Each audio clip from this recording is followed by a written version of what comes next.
Welcome back to The Truth is Viral. I'm your host, Bob Powell, and on today's episode, we have that long-awaited and much-promised interview with Dr. Chuck Missler. Sorry it's taken me so long to get it put together, but what can I say? Technical difficulties abound. Anyway, in this 45-minute interview with Dr. Missler, we talk about the Nephilim, we talk about pyramids, we talk about UFOs and Bible prophecy. We talk about secret societies and ancient families. And this is a wide-ranging interview. We talk about many different subjects.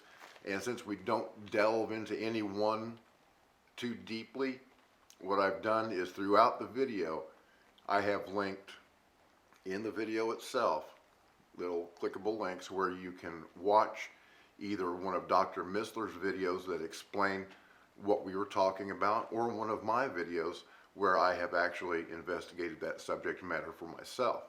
And so this is a wealth of information, this video right here. Make sure that you share it on Facebook, on Twitter, wherever you go. Email it to your friends, because we've got to wake people up. Time is running short. Remember, we're here to save lives. So grab some popcorn, grab a notebook, sit back and relax and watch this 45-minute interview with Dr. Chuck Missler. Okay, Chuck, first of all, I really need to tell you that I've admired your work for a long time, and I really want to thank you for coming on the show.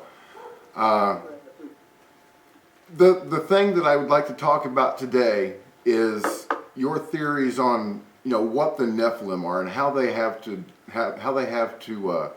do with UFOs. I've seen your videos where you explain the hyperdimensional characteristics of UFOs and how they appear in our three-dimensional realm, how we perceive them and how we see them. But where do they come from? What is the origin of UFOs? Well, let's start right there. We're in the area of just speculation. First of all, let's get that clear. But it's interesting that the two primary researchers, first of all, let me back up. The whole UFO area is a difficult thing to research, of course, because of all the nonsense, the hoaxes and the misdirection and so forth. But it's all, and on top of that, it's also the subject of a lot of disinformation, deliberately planted misinformation. And one of the great mysteries about the area is that it enjoys a security classification higher than our most sensitive warheads.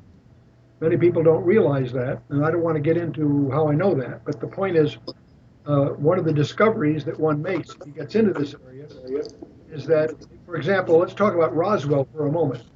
Something strange happened at Roswell back in 1947. And the problem isn't what happened there. The problem with Roswell is, why is it to this day classified? 2 presidents and 4 congressmen have tried to crack it and have not been able to get at it. Even today, it is wrapped in mystery.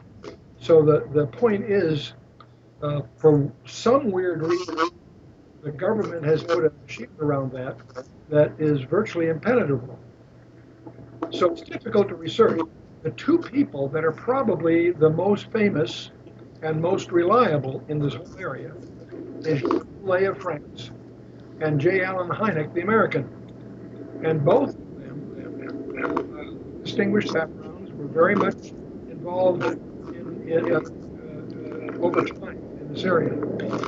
Both of them concluded that they're not intergalactic, they're hyperdimensional.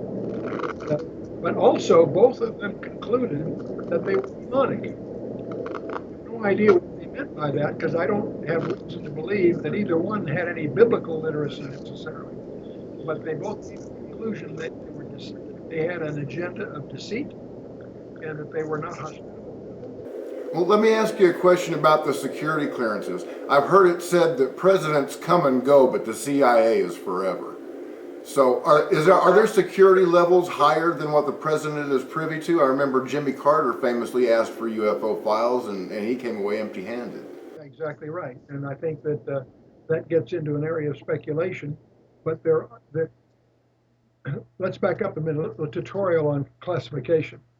If you have a government contract, the content of which is classified, it can be classified secret, top secret, what have you. But if you're really concerned about the area they're studying, you can compartment the program. What they mean by that is you can make the existence of the contract classified. And those are very desirable contracts to get because your competitors don't know they exist. They're sole sourced, they're negotiated, they're not necessarily very profitable, but they're also usually very interesting work to do. Those are called black programs because they're typically the customer is one of the intelligence agencies. But there is a third level. As you may or may not know, I was chairman and CEO of 6 different public companies over a 30-year career.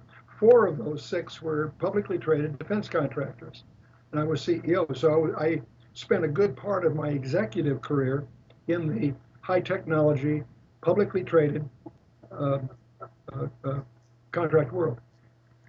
One of the things I discovered while in that role was something I didn't know existed, and that is there is a third platform, if you will, and that is where the existence of the customer is classified. And there are procedures, legal procedures, contract procedures, et cetera, to serve that community. And that I'd been in that world for more than 30 years, and I came across it right at the tail end of my experience, and it really, frankly, surprised me. I didn't know that existed. But I do know from firsthand experience it does. So there are organizations that you will not be aware of as a normal journalist, what have you. And so, and one of those may very well be what used to be called Majestic 12. Now, there are 2 kinds of people around: those that have never heard of Majestic 12 and those that know that it's a hoax. Because what happened about some 20, 30 years ago, I forget the exact timing now, some document surfaced that presumably supported the idea that Harry Truman signed a memo impaneling 12 people, 6 civilians and 6 military, into a special commission called Majestic 12. And the memo that he signed surfaced. A bunch of very interesting technical manuals also surfaced. The manuals having to do with how you deal with an alien body and that sort of thing. Well, they surfaced for a while. It wasn't very long before the UFO community quickly concluded that they were hoaxes. The signature on the memo from Harry Truman was actually lifted from another document, and so on and so forth. And then along comes Stanton Friedman. Right on. Good for you. You're well read. Yeah, Stanton Friedman spent 20 years going through private libraries and stuff, building a dossier on each of the 12, and he made some fascinating discoveries. Not conclusive necessarily, but if you've read his writings, clearly Majestic 12 had a reality most people don't know. Now, there is a technique that is commonly used to hide something, and that is to put out some disinformation about it and let it get discredited, and from that point on, everybody knows, well, that was just a hoax. Right.